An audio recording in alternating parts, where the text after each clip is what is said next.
আৰ্থিক সংকটত জৰ্জৰিত চীন। চৰকাৰী বিষয়াক খুৰা চিগাৰেটত ব্যয় হ্ৰাসৰ নিৰ্দেশ।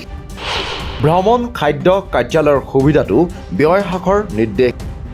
সভাৰ সংখ্যা হ্ৰাসৰ নিৰ্দেশ। চৰকাৰী সভাত ফুলৰ থোপা হৰ্ডিং ব্যৱহাৰ নকৰিবলৈও নিৰ্দেশ। আমেৰিকাক অতিক্ৰমী বিশ্বৰ মহাশক্তিধৰ ৰাষ্ট্ৰ হ'বলৈ চেষ্টা কৰি থকা চীন এতিয়া আৰ্থিক সংকটত পৰিছে। ৰঙা চীনৰ আৰ্থিক সংকট এই পৰ্যায় পাইছেগৈ যে চৰকাৰে ব্যয় নিয়ন্ত্ৰণ কৰিবলৈ বিভিন্ন পদক্ষেপ গ্ৰহণ কৰিব লগা হৈছে। জি জিনপিং নেতৃত্বাধীন চৰকাৰে বিষয়াসকলক কেইবাটাও নিৰ্দেশ দি ব্যয় নিয়ন্ত্ৰণৰ চেষ্টা কৰিছে। চৰকাৰী বিষয়াসকলক ভ্ৰমণ খাদ্য আৰু কাৰ্যালয়ৰ সুবিধাৰ বাবে চৰকাৰী ব্যয় হ্ৰাস কৰিবলৈ নিৰ্দেশ দিছে। চৰকাৰৰ ফালৰ পৰা বিষয়াসকলক দিয়া জাননীত তেওঁলোকক সুৰা চিগাৰেটৰ দৰে বস্তুত চৰকাৰী ব্যয় হ্ৰাস কৰিবলৈ কোৱা হৈছে।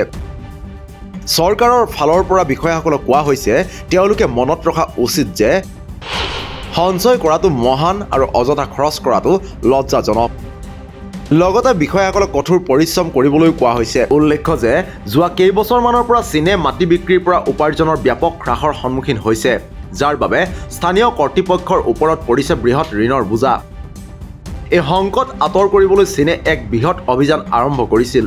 ইয়াৰ লক্ষ্য আছিল ঋণৰ বোজাৰ আশংকা হ্ৰাস কৰা আৰু অৰ্থনৈতিক বৃদ্ধিত সহায় কৰা। বৰ্তমানৰ চৰকাৰৰ নতুন নিয়ম তথা নিৰ্দেশবোৰো এই কাৰ্যসূচীৰে এটা অংশ।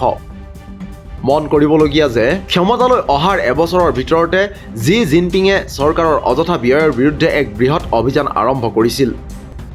তাৰ পাছত বৰ্তমান চীন চৰকাৰে লোৱা এইটো দ্বিতীয়টো ডাঙৰ পদক্ষেপ। আনহাতে ভ্ৰমণ খাদ্য আৰু কাৰ্যালয়ৰ সুবিধাত ব্যয় হ্ৰাস আৰু সুৰা চিগাৰেটত ব্যয় হ্ৰাসৰ নিৰ্দেশতে ক্ষান্ত থকা নাই জি জিনপিং চৰকাৰ।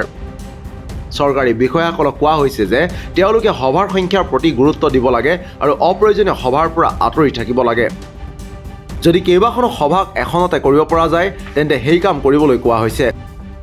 সভাত ফুলৰ থোপাৰ লগতে হৰ্ডিং বেকগ্ৰাউণ্ড আদি ব্যৱহাৰ নকৰিবলৈও কোৱা হৈছে।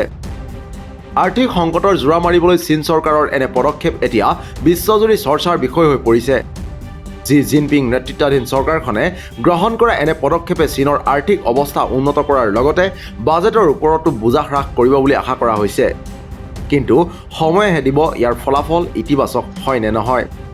নিউজ ডেস্ক ৰিপৰ্ট, দি ক্ৰছ কাৰেণ্ট।